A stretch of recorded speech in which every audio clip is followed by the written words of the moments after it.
kan sekali, tapi menurun itu karena memang ya yang rentan sudah habis gitu loh. Oh, bukan karena peserta seleksinya sudah habis peserta gitu. seleksi sudah habis, Pak. Jadi ini hanya yang lolos seleksi masih positif. Ini lolos seleksi aja masih bisa positif ya, bayangkan. Padahal vaksinasinya sudah jalan tapi masih ada yang tetap positif. Nah, jadi berarti dia akan tetap akan ada ancaman itu. Ini nunggu momentum tertentu, misalkan liburan atau apa begitu. Kalau di India waktu itu kan ada prosesi ritual begitu, bisa di sebuah liburan, sungai, bisa cuaca, jadi macam-macam. Banyak yang kalau faktor lingkungan, kita bicara faktor lingkungan ya bisa dari hostnya sendiri ya liburan itu. Terus kita yang sudah tidak mematuhi prokes lagi seperti dulu, nggak usah liburan, kita nggak prokes seperti dulu aja, nggak usah nunggu liburan. Jadi kita nggak patuh prokes, atau memang dari ya lingkungan yang memang mendukung, ya cuaca atau apa begitu yang semakin mendukung dia untuk berkembang biak lebih optimal. Ya sama seperti demam berdarah gitulah ya mungkin ya. Saya udan gitu ya sudahlah, memang kayak musim. Akhirnya kita memaklumi, aduh sancane musim ya. Itu apalagi kita sudah punya. Oh ya wis, memang ya siapa man lah, itu hebatnya di situ kita itu. Siapa man. Itu yang nyerang misalkan nanti ada gelombang ketiga beneran, itu virusnya sudah mutasi lagi ya. Artinya apa, virus yang kemarin sama variannya atau itu sudah berubah baru lagi? Ya itu yang kita belum tahu, tapi memang untuk mengetahui itu ada pemeriksaannya sendiri ya, khusus sendiri. Jadi tetap ada dua kemungkinan itu kan, bisa dari varian yang baru atau virus yang ya varian sekarang ini, tapi memang dia spreadingnya lebih. Kalau varian lama lagi. Katanya kalau kita sudah pernah atau menjadi penyintas itu nanti akan terdetek, sudah ada antibodinya, Dok. Itu tadi yang saya dia itu kecil ndak bodoh. Itu keywordnya ya. Bagaimanapun kita divaksin, kita minum obat TB, dengan apapun deh, sampai sekarang itu dia tetap belajar. Dia sama-sama seperti kita juga, dia juga untuk butuh survive juga kan. Nah dia harus dia belajar dari itu. Oh iya, nah, ini vaksinan deh, tapi saya juga belajar. Dia sama-sama. Tinggal mana yang lebih pinter begitu nanti ya. Ya sebenarnya kalau kita bicara di jurnal-jurnal luar negeri ya, dan di evolusi lah ya, evolusi genom gitu ya dia lebih pinter, dia sudah ada dulu sebelum kita. Ya kan, dia sudah ada dulu sebelum kita loh. Kalau dari kita bicara dari genom itu, dia sudah ada dulu sebelum manusia ada itu. Kalau kita bicara itu lebih pinter, iya. Makanya sampai sekarang pun kita kalau penyakit yang disebabkan infeksi oleh mikroba begitu ya akan susah habis gitu, nggak bisa eradikasi full nol gitu. Bisa. Ya sama seperti tadi itu kan, penyakit yang lain, demam berdarah ya, zaman kita kecil sampai kita punya anak, zaman saya kecil dulu ya demam berdarah, anak saya ya kena juga ya, sama kan. Jadi ya begitu. Bagaimana dengan pendapat, bahkan ini juga dipublish beberapa jurnal, akhir tahun 2021 itu menjadi momentum prediksi prediksi lah, gelombang ketiga, karena di situ akan banyak mobilitas yang semakin tinggi. Iya, cuma kalau kita sudah tidak patuh prokes sejak awal ini ya, tidak sampai nunggu Desember gitu loh. Jadi itu kita mempercepat kuncinya di prokes itu sebenarnya ya. Iya, tetap. Jadi kita mempercepat sebelum atau kita coba nggak prokes gimana? Jadi kita percepat dulu biar yang memprediksi itu kecuali ya. Nah, dia Desember tahu, padahal sudah saya percepat jadi November ini, besok ini. Jangan coba-coba. Maksudnya kita membuat mereka yang prediksi kecewa itu. Kita percepat supaya ahli-ahli itu kecewa. Waduh, kan prediksinya Desember kok dipercepat ya sama Indonesia jadi November. Nah, itu pemirsa, ternyata ya Anda sudah dengar sendiri komentar dari Dr. Hendra begitu. Tergantung sampean semua para pemirsa, Anda ingin lebih cepat apa lebih lambat gitu. Atau nggak ada gelombang begitu. Kalau saya milih sih nggak ada gelombang lah. Atau kalau ada gelombang dikit aja gitu ya, goyangannya nggak usah. Ria aja, ria aja ya. Nah, melintas ke Mas Virus yang ada di Badan Penanggulangan Bencana Daerah. Ini bagaimana antisipasi upaya yang dilakukan oleh kawan-kawan di BPBD Tulungagung sendiri? Terima kasih Mas Faris.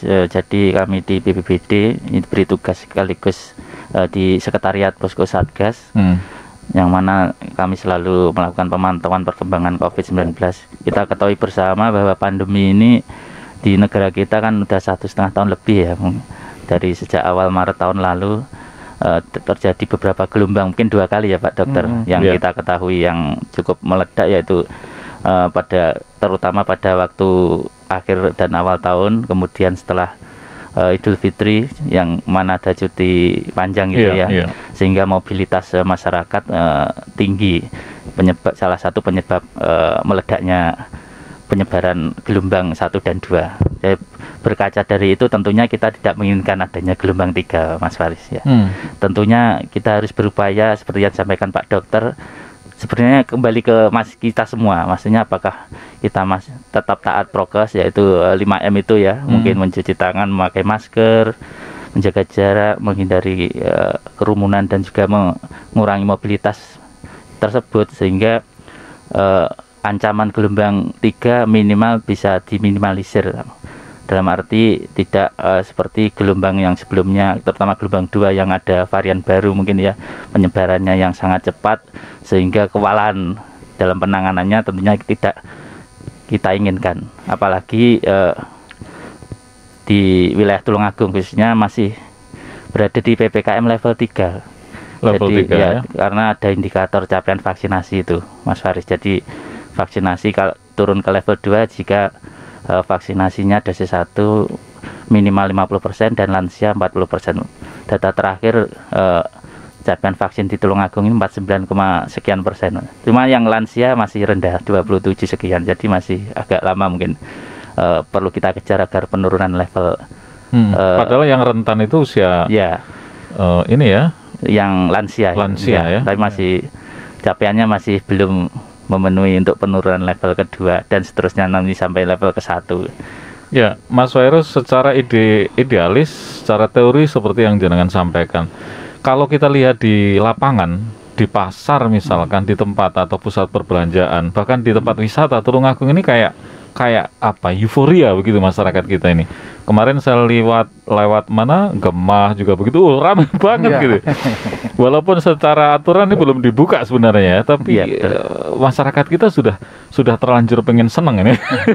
Gimana nih, Mas Virus? Jadi sebenarnya terkait dengan tempat wisata sebenarnya masih ditutup. Masih ditutup banyak masyarakat itu ditutup memang pariwisata, tapi banyak yang tetap berkunjung ke wisata, mungkin parkirnya di luar, tapi masyarakatnya masuk lewat jalan kaki dan sebagainya. Itu kita harapkan kita jangan terlalu euforia, meskipun perkembangan COVID-19 di wilayah Kabupaten Tulungagung akhir-akhir ini ya melandai dan ada penurunan cukup signifikan seperti yang disampaikan Pak Dokter tadi. Tentunya kita jangan istilahnya balas dendam, udah turun langsung euforia, kemudian akan menimbulkan gelombang lagi yang tentu kita mempercepat ya. Tentunya dan gelombang 3 kita nggak akan tahu, maksudnya penyebabnya gelombang 3 nanti apakah virus yang sama atau varian baru, dan penanganannya mungkin bisa lebih susah atau lebih mudah, kita tidak tahu. Jadi kita sebaiknya berantisipasi, tetap menjaga protokol kesehatan dan juga mendukung program vaksinasi. Ya, itu masyarakat diingatkan loh jenengan sama Mas Virus sama Dokter Hendra. Jadi jangan seneng-seneng banget, jangan euforia. Jangan mempercepat. Jangan mempercepat. Desember itu jadi November. Iya. Yang ngeri kalau dengernya lebih cepat begitu ya. Jangan lebih cepat lebih baik ya. Mempercepat. Iya, terima kasih Mas Virus. Kita ketemu dulu dengan Mas Muhammad Rifai, Eskep Nurse MHKes, kasih informasi dan pemasaran Rumah Sakit Dr. Rizka Tulungagung. Assalamualaikum Mas Rifai. Waalaikumsalam warahmatullahi wabarakatuh. Dengar-dengar barusan dapat penghargaan ya? Bukan Mas Aris. Ini tadi kita presentasi lomba Kofablik. Oh gitu. Jadi lomba inovasi pelayanan publik di tingkat provinsi. Kebetulan Rumah Sakit Dr. Rizka masuk 3 besar untuk edisi khusus. Jadi top of the top. Wah, selamat. Ya mudah-mudahan menjadi yang nomor 1. Amin. Karena cuma 3 Mas tadi finalisnya. Jadi 1, 2, 3 mesti dapat, tapi mudah-mudahan dapat yang nomor 1. Amin, amin. Dan sudah kulinan nomor 1 begitu ya. Sudah terbiasa. Iya, doanya. Iya. Amin, amin, amin. Itu kebanggaan kita ya, Rumah Sakit Dr. Tulungagung. Mas Rifai barangkali bisa nyampaikan kepada publik ini. Yap. Kita kan ya nggak ingin ada gelombang ketiga gitu ya. Betul, Mas Faris. Walaupun ada gelombang, tadi katanya Dokter Indra ya yang ria-ria aja lah, jangan besar begitu. Kesiapan kawan-kawan di RSUD Dr. Rizka sendiri bagaimana? Ya, terima kasih Mas Faris.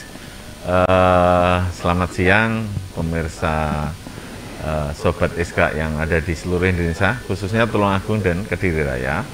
Hari ini talkshow interaktif kita sesuatu yang berbeda, ini luar biasa.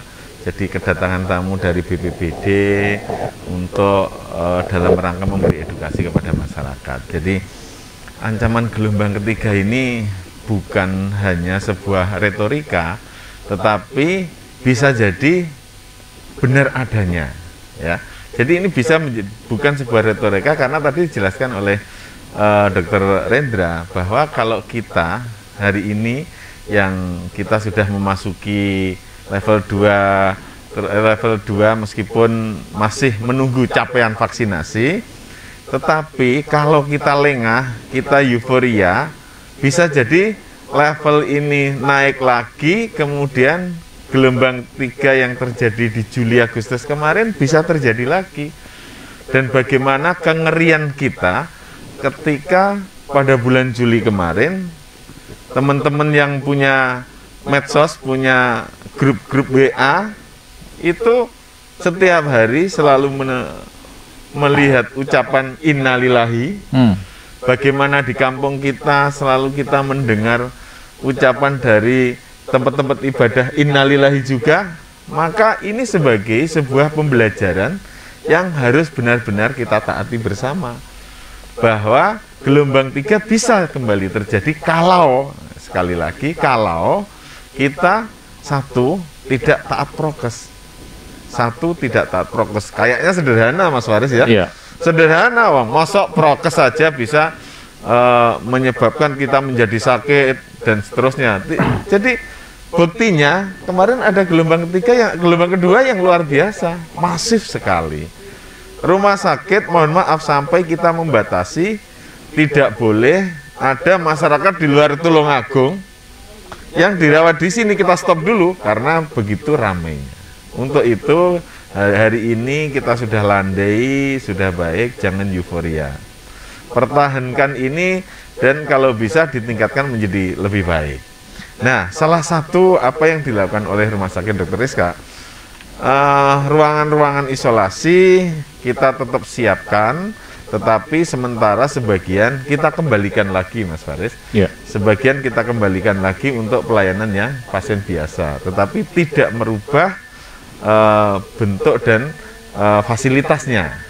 Jadi sebagian kita rubah untuk menjadi rawat inap, karena bor COVID kita hari ini tinggal 8%.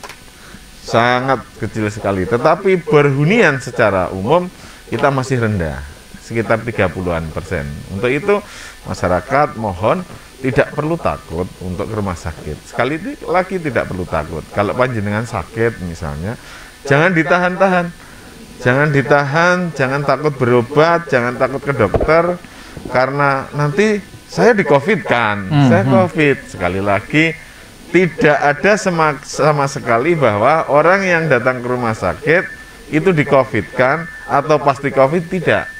Karena kita memberlakukan screening yang sangat ketat.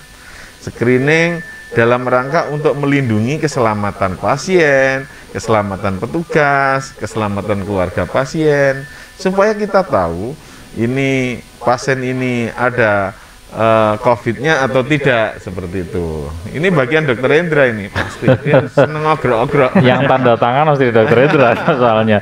Ya. Nah, untuk itu bagi masyarakat yang misalnya hari ini perlu kontrol, tetapi dia termasuk golongan rentan, seperti disampaikan Mas Fairuz, lansia kita hari ini masih banyak yang belum vaksin. Nah, supaya kelompok-kelompok rentan seperti lansia ini dapat kita lindungi, salah satu bentuk perlindungan yang diberikan rumah sakit adalah mereka bisa melakukan layanan home care. Jadi dia cukup telepon di 0355 320 119 atau WA di 082 230 094 119. Dengan WA dan telepon nomor ini, maka panjenengan tidak perlu harus datang. Jadi kalau ibunya mau kontrol, tidak harus datang ke rumah sakit. Cukup nomor telepon itu dipencet, ditelepon, di WA, maka petugas yang akan mendatangi. Petugas yang akan datang melakukan pemeriksaan, mengkonsultasikan ke dokter. Jadi bukan diperiksa hanya oleh perawat itu tadi. Oleh perawat, pemeriksaan itu dikonsultasikan ke dokternya. Dokter bedah, dokter jantung, penyakit dalam, dan semuanya. Setelah ada konsultasi dengan dokternya, kemudian diberikan terapi, nanti resepnya, obatnya, ini yang ngambil perawatnya. Kalau perlu laborat gimana? Nah, ini anak buah dokter Indra ini yang ditugaskan ke sana, ngambil pemeriksaan laborat. Kalau perlu fisioterapi bagaimana? Misalnya ada orang stroke dan seterusnya, perlu fisioterapi. Petugas fisioterapi yang datang. Jadi komprehensif sekali. Jadi tidak hanya perawat saja, semuanya bisa difasilitasi, ya, bisa difasilitasi. Setelah itu obat akan diantar, Mas Faris, diantar ke pasien tersebut. Kalau melihat layanan seperti itu, jangan berpikir bahwa layanan itu mahal. Tidak, layanan itu tidak mahal. Dan untuk BPJS gratis itu, Mas. Untuk BPJS gratis. Berarti nggak ada ongkirnya kalau misal rumahnya pinggiran kota begitu? Nah, ini bedanya rumah sakit dokter Rizka. Gratis, Mas. Gratis? Ongkirnya, iya. Wah. Gratis untuk BPJS. Silakan Anda manfaatkan ya. Nah, tetapi syaratnya tentu sama, dia harus punya rujukan dan seterusnya. Nah, nanti setelah bawa rujukan, nanti petugasnya yang nguruskan untuk pelayanan di rumah sakitnya. Dan pastikan rujukan itu adalah ke rumah sakit Dr. Rizka. Jadi semuanya akan kita layani dengan baik. Dan pasien umum bisa. Bayarnya mahal? Tidak mahal. Karena one day service itu semuanya kita lakukan, kita yang melakukan. Nah, ini dalam rangka untuk melindungi kelompok rentan. Nah, kalau misalnya keluarga kita masih kuat, remaja, semua orang tua yang tidak terlalu tua ya, orang tua muda, apa namanya, Mas? Dewasa muda. Dewasa muda. yang masih produktif lah ya. Nah, masih produktif, itu ya jangan pakai home care lah. Mager. Generasi mager pakai home care. Jangan mager lah. Datang ke rumah sakit SK, dan kami pastikan bahwa rumah sakit itu bukan sumber penularan COVID. Ya, sekali lagi rumah sakit itu bukan sumber penularan COVID, tapi rumah sakit itu adalah tempat untuk menyembuhkan orang COVID, bukan sumber penularannya. Kalau sumber penularannya justru malah ada di luar, kita tidak taat prokes misalnya. Kita tidak pernah tahu di luar itu siapa yang positif tapi tidak bergejala, terkonfirmasi tidak bergejala, kita tidak taat prokes, terus kemudian berinteraksi di sana banyak orang. Nah, itu justru yang membuat kita terpapar, bukan karena di rumah sakit. Karyawan kita 1.800 setiap hari datang, Mas. Iya. Ya, setiap hari datang. Persentasenya tidak ada 1% dong ya yang kena. Tidak ada. Justru mereka kadang-kadang yang kena itu mungkin dari luar juga, dari luar. Nah, tetapi apapun itu, kita harus optimis menghadapi hidup ini. Optimislah. COVID itu bukan sebuah momok, ya, bukan sebuah momok. Sudah ada pawang virusnya ini, dokter. Sudah ada pawang virusnya ini. Bukan aib begitu ya. Bukan aib, bukan momok. Nah, tetapi kita harus ikhtiar untuk tetap bagaimana supaya kita terhindar. Ya, salah satunya prokes yang tidak kalah penting adalah vaksin. Vaksin, Mas Faris, vaksin ini bukan persoalan kepentingan sertifikat. Untuk layanan publik.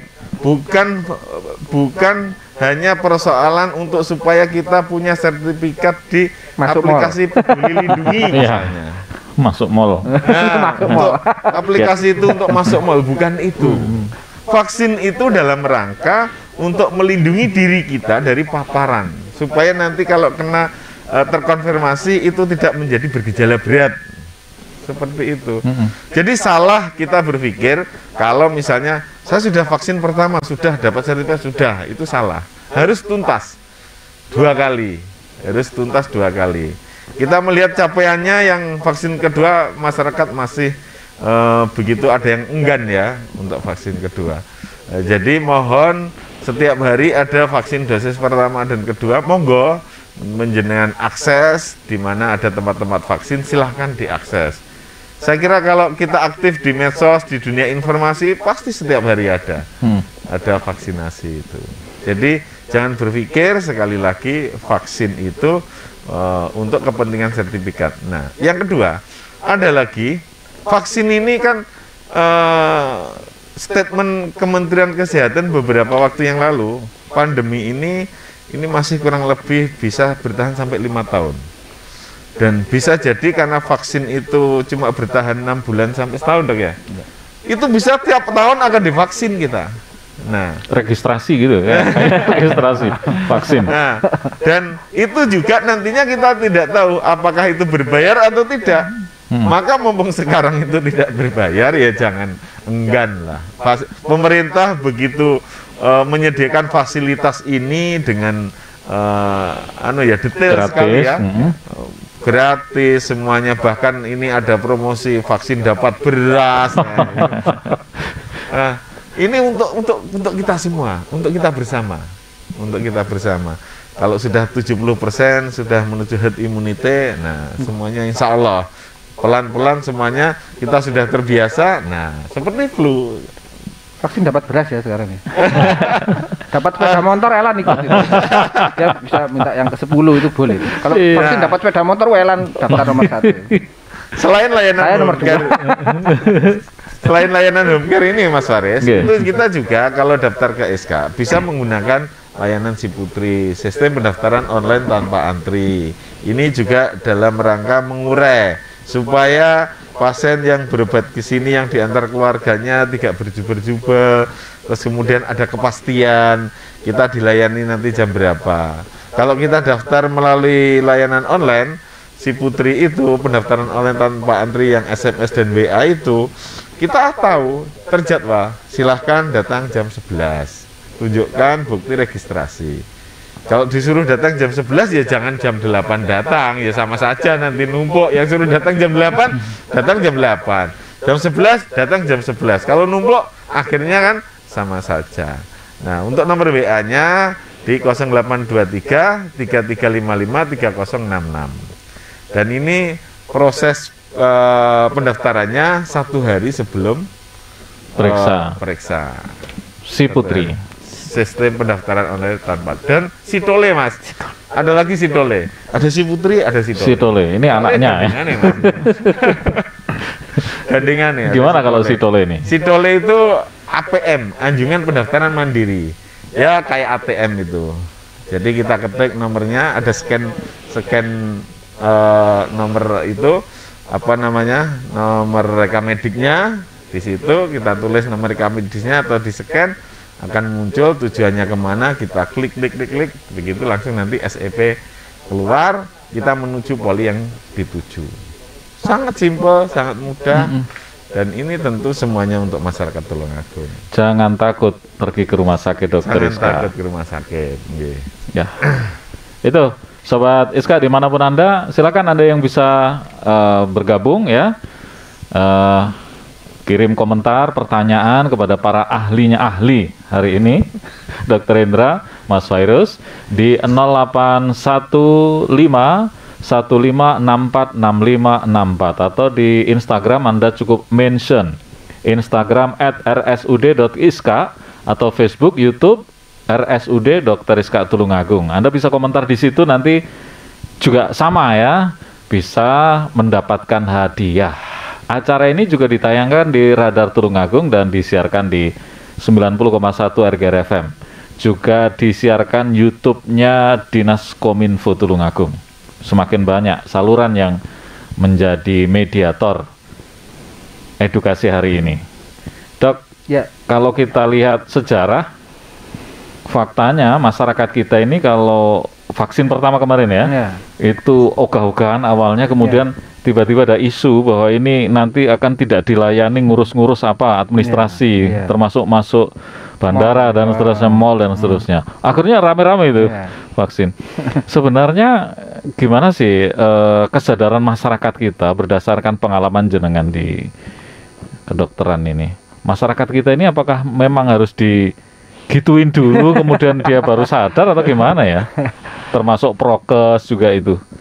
Ya, ke pengalaman kami sih ya memang hampir sama ya. Maksudnya untuk di Indonesia, saya ya di Tulungagung, di Papua dulu ya Kak, ya sebenarnya ya memang susah kadang-kadang karena memang beragam ya masyarakat Indonesia itu beragam. Oh, ada yang ngerti tapi ya wedi campur. Kita itu sangat homogen gitu ya, maksudnya, dan masyarakatnya banyak lagi, bukan seperti negara-negara di Eropa begitu ya. Inggris itu cuma kecamatan di campur darat gitu, udah itu gampang begitu. Kita ini banyak dan orangnya macam-macam, pendidikannya macam-macam, bahkan yang katakan yang sudah berpendidikan belum tentu mau juga, banyak juga. Jadi ya memang ya sesekali ya rada di obrak-obrak begitu ya. Makanya saya sih kalau saya bilang kan kita ini bukan negara himbauan ya. Kita ini kan nggak bisa dihimbau. Misalnya dilarang, itu sudah dilarang. Langsung sudah pakai sudah bisa dihimbau begitu. Waduh, udah kadang-kadang begitu sih kadang. Apalagi hanya sekedar edaran gitu. Edaran toh, iya sudah ditaruh juga. Mungkin kan kita taruh juga di sini. Ya, jadi ya mudah-mudahan dengan cara apapun lah ya, yang penting tujuannya bisa divaksin semakin tinggi, karena mudah-mudahan kita bukan kita yang jadi epicentrum gelombang ketiganya loh. Karena kalau kita belajar dari yang kemarin di Kudus itu juga sama kan? Ya kan? Yang kemarin, yang ledakan kemarin tuh dari Kudus kan? Awalnya juga sama, dia juga seperti kita di sini. Alah, ya sudahlah. Kok mari wis ngopi sakar-karep mudah wis los saja. Oh, tahu-tahu dia yang jadi epicentrum. Mudah-mudahan kita juga semakin baik di Tulungagung ini, cakupan vaksinasinya, kemudian taat prokesnya juga semakin tinggi, dan kita ndak, kalau ancaman gelombang ketiga seolah-olah bukan kita yang bisa, padahal kita juga bisa menciptakan gelombang ketiga itu loh. Kita bisa jadi epicentrum di situ loh. Ya ndak? Peluangnya besar begitu maksudnya. Kalau teoritis ya besar, cakupan vaksinasinya masih segitu. Prokesnya juga kita tahu sendirilah ya. Maksudnya gimana seperti jenengan sampaikan tadi. Ini saya hanya menyampaikan yang jenengan sampaikan tadi. Tempat wisata juga walaupun itu secara resmi ditutup, tapi masih curi-curi pandang ini masyarakat kita. Bukan nyuri lagi, Pak, itu langsung los sekarang apa? Nyuri nggak tahu gitu. Nunggu petugas nggak ada ini nggak bagus, lanjut aja. Terang-terangan ya. Terang-terangan. Itu cakupan vaksinnya juga masih rendah. Jadi kita bukan kita menerima gelombang ketiga, justru kita bisa menjadi epicentrum seperti teman-teman di Kudus dulu kan itu kan. Ingat ya, yang kalau kita bicara tentang gelombang ketiga, gelombang kedua kemarin, ya yang di Kudus itu kan awalnya juga begitu. Los, akhirnya justru dia kan yang jadi epicentrum itu, hancur-hancuran sampai di situ. Nah, mudah-mudahan kita jangan sampai lah ya seperti itu. Nah, tapi supaya tidak sampai begitu, ya balik lagi ke teman-teman, ke kita sendiri kan. Kita mau mempercepat itu gelombang itu kita percepat atau ya mudah-mudahan kalaupun ada kita rodok lambat lah ya, atau kita percepat, itu kan tergantung kita sendiri. Iku gak ngeden-ngedeni loh ya. Loh enggak, saya asli ini. Hanya ngancam. Saya enggak ngancam tapi ya ngancam sih maksudnya. Dok, yang paling berpeluang atau berpotensi, kalau kemarin kan usia-usia lanjut usia banyak ya yang lah, ini ancaman-ancaman nanti itu apakah juga berpotensi untuk anak-anak atau tetap ini yang menjadi peserta tadi, peserta seleksi tadi. Kalau dari jurnal katakan kalau kita bicara yang varian baru ya, yaitu bahkan dia yang sudah lolos dengan vaksinasi pun dia masih bisa lolos ikut seleksi lagi di situ, diseleksi sama dia lagi di situ. Jadi ya memang ya otomatis yang golongan rentan ya pasti tua, anak-anak, kemudian orang yang dengan gejala komorbid penyakit yang lain, memang yang mengganggu sistem kekebalan tubuh, iya otomatis iya. Tapi dampaknya juga semakin hebat juga. Sudah enggak, mungkin yang di beberapa jurnal yang terbaru juga sudah bukan hanya itu, yang muda ya ikut seleksi juga. Kalau yang varian baru ya, makanya kita jangan mempercepat varian baru itu ke sini deh, atau kita yang membuat varian baru itu sendiri. Jangan deh. Jangan, ini menakut-nakuti ya. Bener ini menakut-nakuti ya. Iya. Tentang peserta vaksin atau jumlah vaksinasi kita masih rendah Mas Virus di Tulungagung. Teman-teman di BPBD apa yang akan dilaksanakan atau sekarang lagi dijalankan ini? Ya, jadi gini Mas Farid, terkait capaian vaksin seperti kita ketahui masih belum memenuhi untuk penurunan level ya. Kita di BPD tentunya berkoordinasi dengan semua anggota Satgas, Dinas Kesehatan, RSUD kan juga termasuk Satgas. Jadi kita harus bergotong royong bekerja bersama-sama untuk penanganan pandemi ini. Tentunya terutama pencapaian vaksin. Jadi kemarin di Bapak Bupati pada waktu apel penghargaan untuk menginstruksikan percepatan untuk mendorong capaian vaksin. Jadi kita berusaha untuk memberikan edukasi, sosialisasi tentang pentingnya vaksinasi agar nanti terbentuknya herd immunity seperti yang kita harapkan atau kekebalan kelompok dapat terwujud, sehingga setidaknya seleksi alamnya tidak berdampak buruk. Jadi kalau kita kebal kan otomatis meskipun nanti terpapar kita tetap masih bertahan dalam seleksi itu ya, Pak dan Dokter ya. Jadi epicentrum baru mudah-mudahan bukan kita yang menciptakan gelombang ketiga itu. Kita ngomong ancaman, orang-orang kita yang menciptakan. Kita kreatornya gitu. Dan tentunya satu lagi Mas Farid, terkait ketaatan prokes, kami di BPD kan menerima berbagai izin kegiatan masyarakat terkait mungkin hajat, izin keramaian dan sebagainya itu. Permohonan izin seperti kita ketahui bahwa berdasarkan Mendagri yaitu kayak misalnya ya, resepsi pernikahan undangan 20, tapi kenyataan di lapangan dari Satgas Kecamatan dan sebagainya banyak laporan pelaksanaannya tidak sesuai dengan izin yang telah diberikan. Jadi kami harapkan juga masyarakat untuk mematuhi perizinannya dengan tetap mematuhi protokol kesehatan. Jadi misalnya resepsi pernikahan tidak boleh makan secara prasmanan, kemudian undangannya dibatasi. Pada kenyataannya banyak yang kadang undangannya juga melebihi yang diizinkan, kemudian kadang ada hiburannya mungkin elektronik dan sebagainya, itu sangat rawan untuk penyebaran virus. Jadi kami kadang disetting agar kelihatan dari luar itu kelihatan sepi begitu. Tapi parkirnya dialihkan di tempat yang lebih dalam lagi gitu. Wakeh Pak. Kreatif ya. Jadi senangnya itu di situ ya. Jadi ya emang mungkin karena ya namanya mungkin resepsi pernikahan menahan dirinya kayaknya kurang kan masyarakat, jadi pengennya mengadakan suatu acara yang meriah dan sebagainya. Padahal kalau ngomong resepsi pernikahan itu indahnya itu hanya berdua saja. Malam pertama itu kan hanya berdua saja ya, nggak perlu banyak orang ini gitu ya. Iya Mas. Ya. Padahal ya coba ijab kabul aja. Pengen naik. Wis lali. Jadi gitu, mungkin ketaatannya harus perlu ditangkapkan dari masyarakat kita ini. Ya Mas Virus, di masyarakat kita ini apakah masih ada yang enggan atau apa ya berat untuk melakukan vaksin ini, atau pemahamannya masih belum terbuka untuk segera daftar terpanggil menjadi peserta vaksin ini? Untuk pemahaman masyarakat saya kira berbeda-beda ya, karena seperti yang disampaikan Pak Dokter bahwa wilayah negara kita ini sangat luas, terus pendidikan dan cara pemahamannya juga berbeda-beda. Tentunya ada yang mendukung, ada yang terpaksa karena itu tadi, kalau tidak vaksin kita tidak bisa ke mall dan sebagainya, atau dilayani pelayanan lain-lainnya harus vaksin dulu. Jadi saya kira kita harus tetap mensosialisasikan, mengedukasi arti pentingnya vaksinasi. Jadi terutama yang mungkin capaian dari lansia yang masih rendah, tentunya lansia kan rawan terpapar, golongan rentan ya. Jadi virusnya tidak peduli masalahnya. Virus kan tidak peduli kamu takut apa enggak, kamu harus kon. Tapi memang mungkin ya perlu setengah pemaksaan untuk vaksinasi. Jadi secara halus. Karena virusnya tidak peduli, mau nggak pernah wawancara dengan pasiennya. Jadi kalau karakter masyarakat ya perlu sedikit pemaksaan tidak langsung maksudnya. Seperti misalnya mau ke mall harus vaksin. Itu mungkin salah satu cara juga, karena kalau diharapkan kesadaran semua, saya kira masih susah untuk percepatan vaksinasinya, karena tidak semua masyarakat memiliki pemahaman yang sama. Jadi seperti itu mungkin.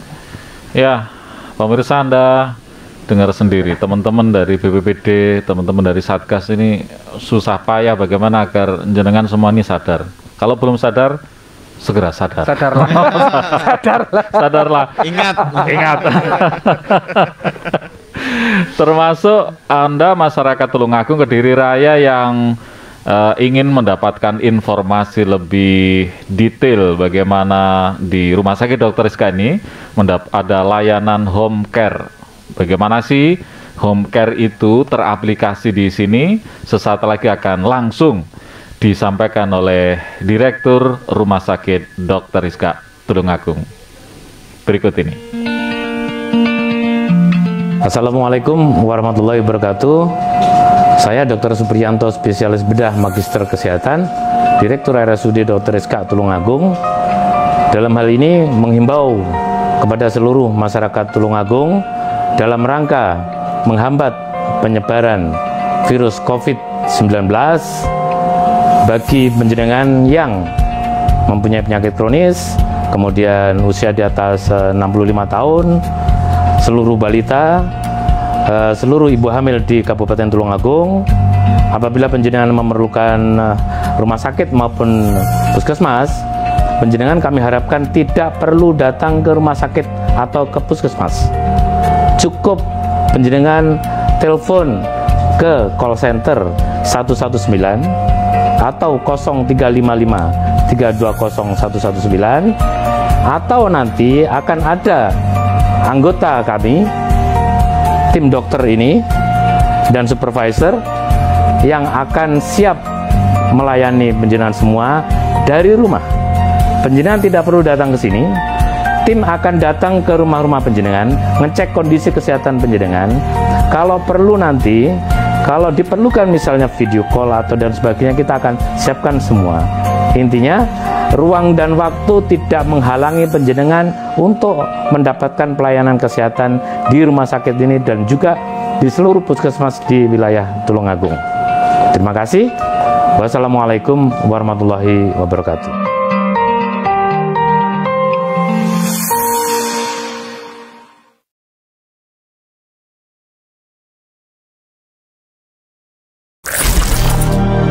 Dua tahun telah berlalu.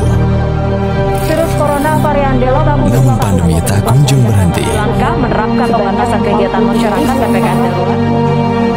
Roda perekonomian seakan mati. Kita mungkin lelah, jenuh, frustasi dengan keadaan ini. Dalam situasi pandemi COVID-19 yang belum berakhir, virus ini masih ada di sekitar kita, menjadi ancaman nyata kita semua. Sakit karena terpapar COVID-19 bukan aib. Segera telepon PSC Tulungagung 0355 320 119 atau pencet emergency button Kabupaten Tulungagung. Kami pasti akan hadir membantu, mendampingi, dan mengobati panjenengan. Jangan takut biaya pengobatan.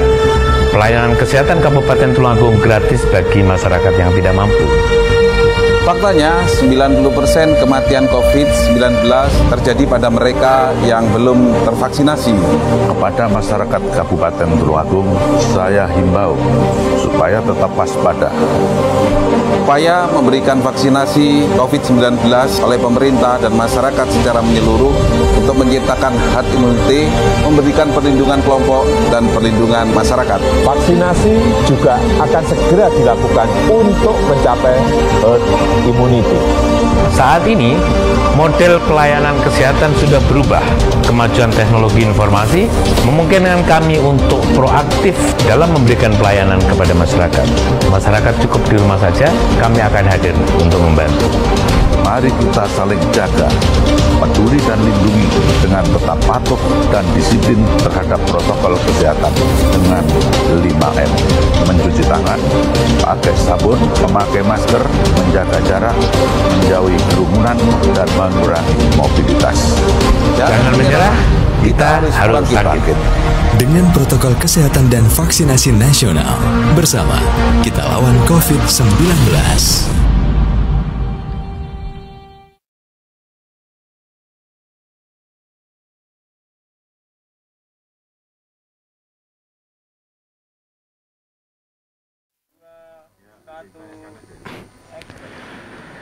Terima kasih Sobat Iska Anda yang masih setia di channel YouTube RSUD Dr. Iska Tulungagung hari ini dan disiarkan melalui beberapa platform media sosial RSUD Dr. Iska. Ada IG, ada Facebook, ada YouTube dan juga Dinas Kominfo Tulungagung dan RGRFM. Ada pertanyaan dari Gopalas. Untuk varian MU itu apa mutasi dari varian COVID yang Delta kemarin? Ini bacanya gimana, Dok? Varian Miu atau Manchester United. Bukan. Oh ya. Miu. Iya, Miu. Jadi memang Miu itu kan dari nama alfabet, kalau penamaan yang menurut G-Site itu ada 3 lembaga ya. Salah satunya yang menamakan ini kan kalau dari WHO dia pakai sistem yang alfabetikal Yunani ini. Habis Mu kan nanti sampai Sigma apa segala macam itu ya. Itu memang Mu ini adalah varian yang mutasi ya. Mutasi bukan yang dari Delta kemarin mutasi, tidak, tapi ya tetap dari virus COVID-19 yang sama, coronavirus yang sama, tapi dia titik mutasinya yang berbeda. Jadi bukan yang dari Delta jadi COVID jadi Mu begitu, enggak. Jadi tetap, tapi dia titik mutasinya yang berbeda. Kalau misalkan yang Delta itu ada titik tertentu yang dia mutasi di ini, yang untuk yang Mu ini di titik yang lain. Nah, itu jadi bukan dari Delta jadi Mu begitu. Tidak, mutasi jadi Mu tidak, tapi tetap dari virus corona yang sama, cuma titik mutasinya dia yang berbeda, makanya dia dinamakan yang berbeda. Dia akhirnya setelah ketemu di Kolombia, sekarang sudah 49 negara loh ini, ya enggak tahu, mudah-mudahan itu akhirnya dinamakanlah dengan nama yang baru Mu itu. Ya, ada yang berpersepsi ini masih Delta, setelah Delta Echo. Setelah itu Fox. Iya. Ini sudah Mu kan. Mu.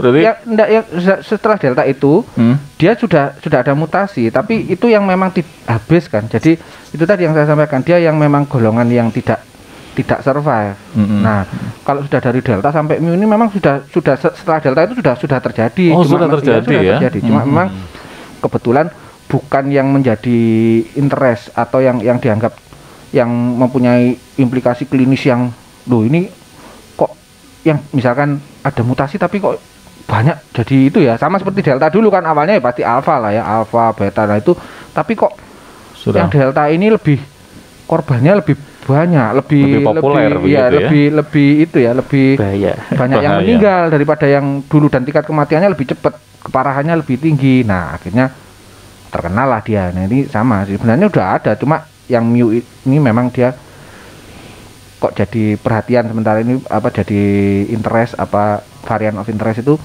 menjadi untuk diawasi. Nah, itu karena klinisnya kok juga mulai banyak yang jelek dengan varian yang ini gitu. Baik, mudah-mudahan bisa menjawab ya pertanyaan tadi. Kita sering mendengar istilah herd immunity. Terus kemudian tadi ada prediksi pandemi ini 5 tahun ke depan masih terus begitu. Episode pandemi ini belum berakhir setelah 5 tahun. Nah, gambaran herd immunity sendiri seperti apa sih? Kalau itu ukurannya adalah vaksinasi kita lebih dari 70% misalkan, apakah itu kemudian nanti langsung herd immunity masyarakat kita ini, Dok? Ya, herd immunity atau kekebalan kelompok itu ya memang istilahnya tercapai bila memang 70% dari penduduk suatu populasi itu dia sudah tertular ya, dalam tanda petik sudah tertular semua tapi kondisinya baik. Nah, memang untuk COVID ini kan kita tidak perlu menunggu tertular, makanya divaksinasi, ditulari dulu sebelum kalaupun yang sudah tertular divaksinasi lagi supaya dia imunitinya terbentuk baik. Nah memang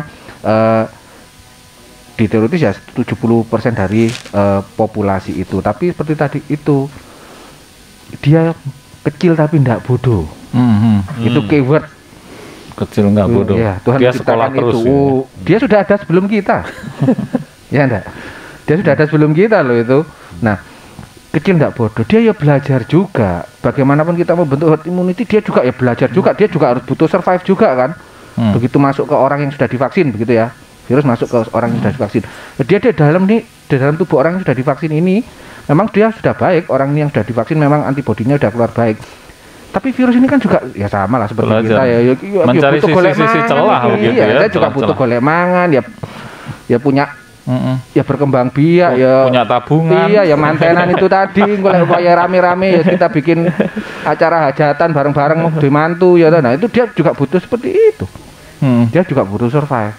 Nah dia belajar juga sama. Jadi makanya tadi disampaikan Pak Rifai mungkin akan berepisode sama seperti di vaksin-vaksin yang lain, TB atau hepatitis itu kan kita tetap di booster terus. Karena itu tadi ya dia enggak bodoh juga gitu loh. Pada akhirnya nanti kita terbiasa untuk vaksin. Oh iya sama kayak perpanjangan SIM begitu mungkin. Oh ini gorong. Iya SIM begitu. Jadi malah di motor kan. Kalau di bar pajak gitu minggir. Sampai ada yang sudah vaksin itu apanya itu sertifikatnya dibikin tato ya. Bikin kaos. Yang muncul sekarang kaos ya. Sebenarnya itu menarik sebuah sosialisasi kampanye untuk vaksin sebenarnya ya. Jadi ikon.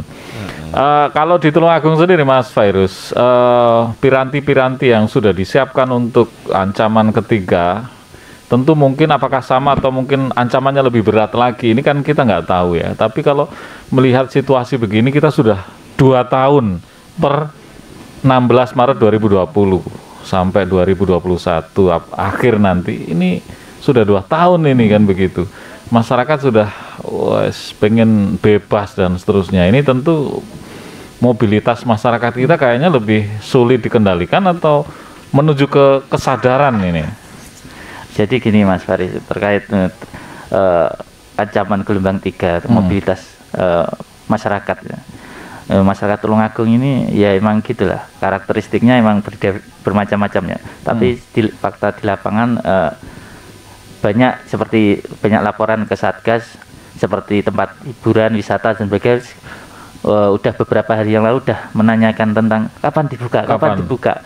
Nah, sudah nggak betah ini. Ya, jadi menahan dirinya kayaknya agak susah di masyarakat Tulungagung. Jadi seperti tempat hiburan, tempat wisata, pengelolanya itu kafe dan sebagainya, hiburan lainnya itu sudah sering menanyakan dan mau pokoknya manut, pokoknya buka gimana, pokoknya itu. Jadi artinya mungkin kita harus merubah budaya yang sesuai atau permisif dengan pandemi. Barangkali mungkin ada fasilitas-fasilitas wisata khusus 1 orang gitu ya.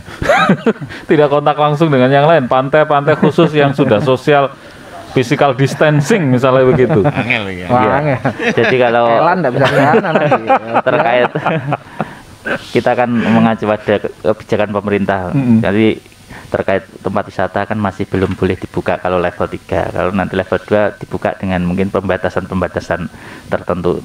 Tentunya agar masyarakat cepat bisa berwisata dan sebagainya, tapi tetap dengan protokol kesehatan. Tentunya kita harus segera mendukung program vaksinasi biar segera cepat turun levelnya. Tapi juga pemerintah dan juga mungkin pemerintah daerah dan Satgas tentunya harus terus untuk memantau, memonitor ketaatan protokol kesehatan. Jadi kita jangan sampai lengah karena gelombang sebelumnya menjadi pelajaran bagi kita tentang bagaimana bahayanya dan kewalahannya, kayak sampaikan Pak Rifai tadi, di keadaan di rumah sakit yang tidak mampu menampung. Jadi kita harus tetap memonitor. Oleh sebab itu maka pemerintah itu mencanangkan PPKM itu karena untuk melokalisir, dalam arti kalau ada peningkatan itu maka per wilayah. Jadi biar tidak terlalu menyebar meluas. Jadi misalnya di daerah kota A naik PPKM langsung diketatkan lagi dan sebagainya biar mobilitas masyarakatnya nggak kemana-mana gitu biar tidak menyebar terlalu cepat dan meluas, sehingga gelombang 3 semoga bisa diminimalisir. Atau kalau mau masuk pantai harus menunjukkan peduli lindungi dulu ya. Iya, Seperti iya, kayak iya. masuk mall gitu ya. Iya, Jadi iya. Di aturan seperti itu. kalau Jadi mau penggema ya Ellen harus menunjukkan itu.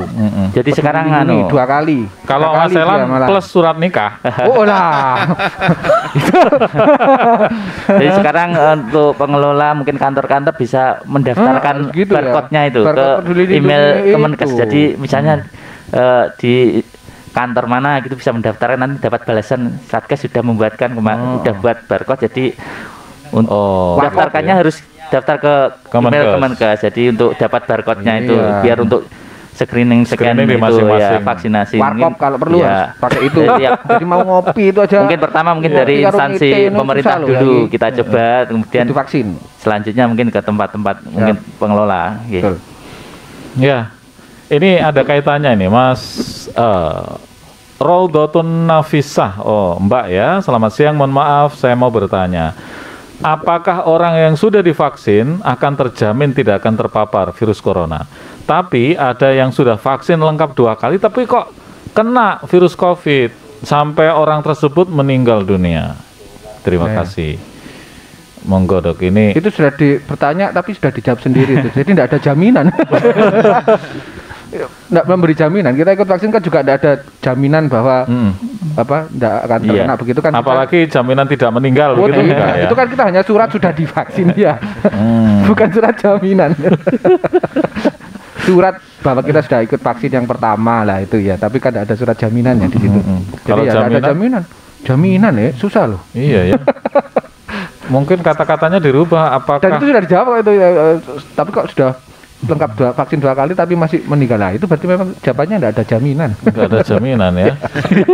Saya kira gini Mas Faris.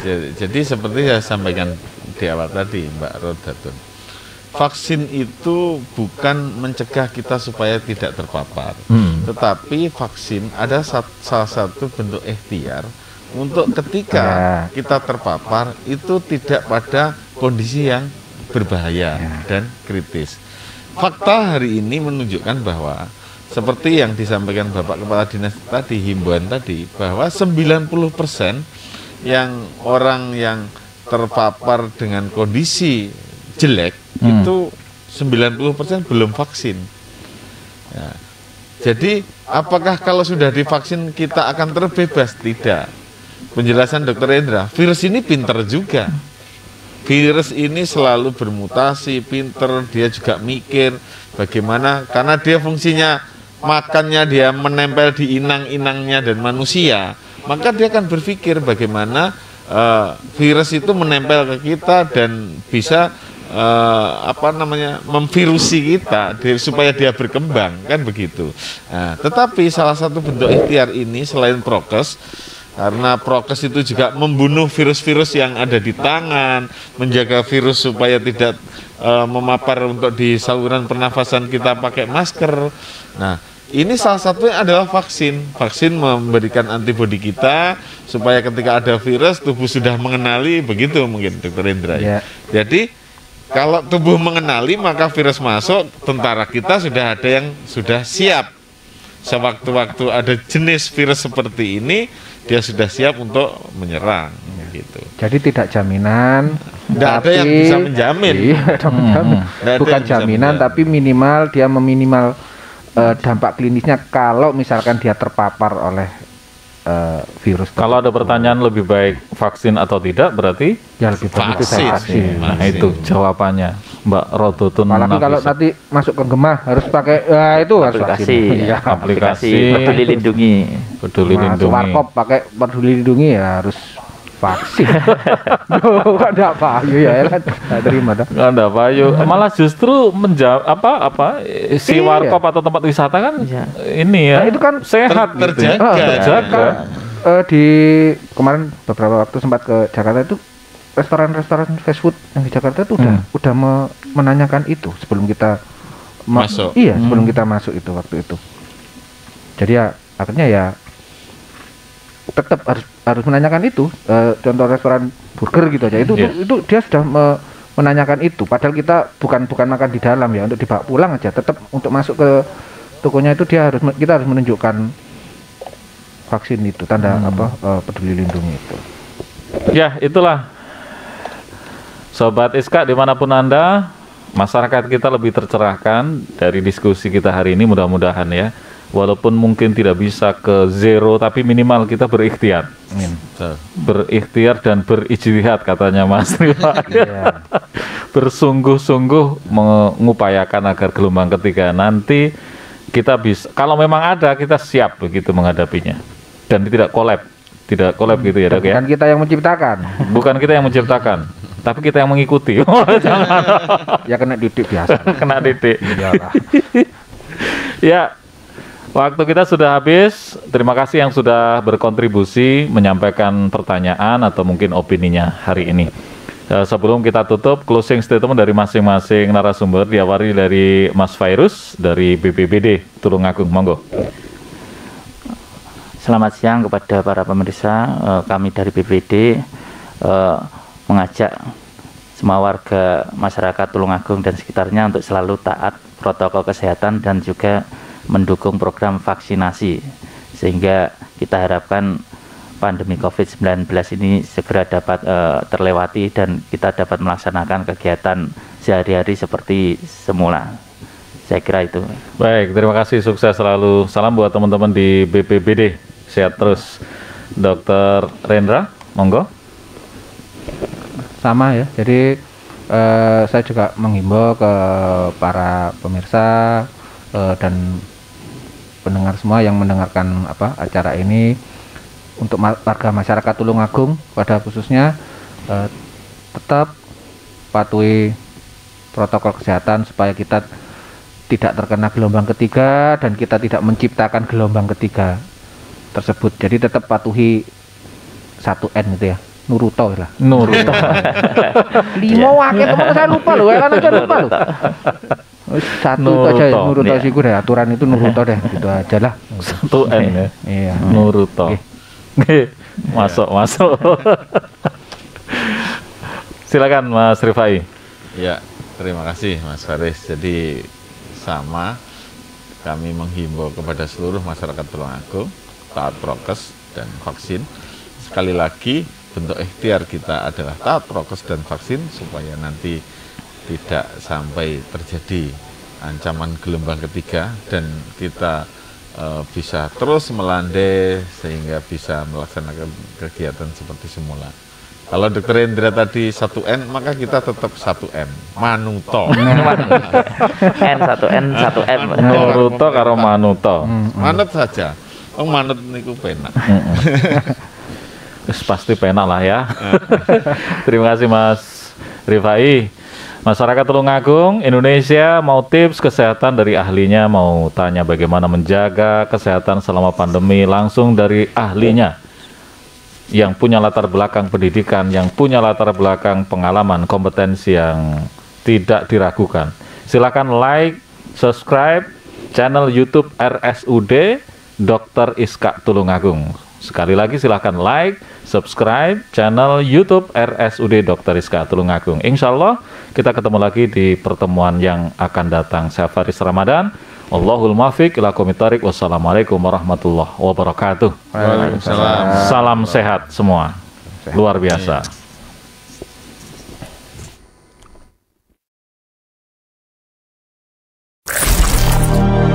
2 tahun telah berlalu.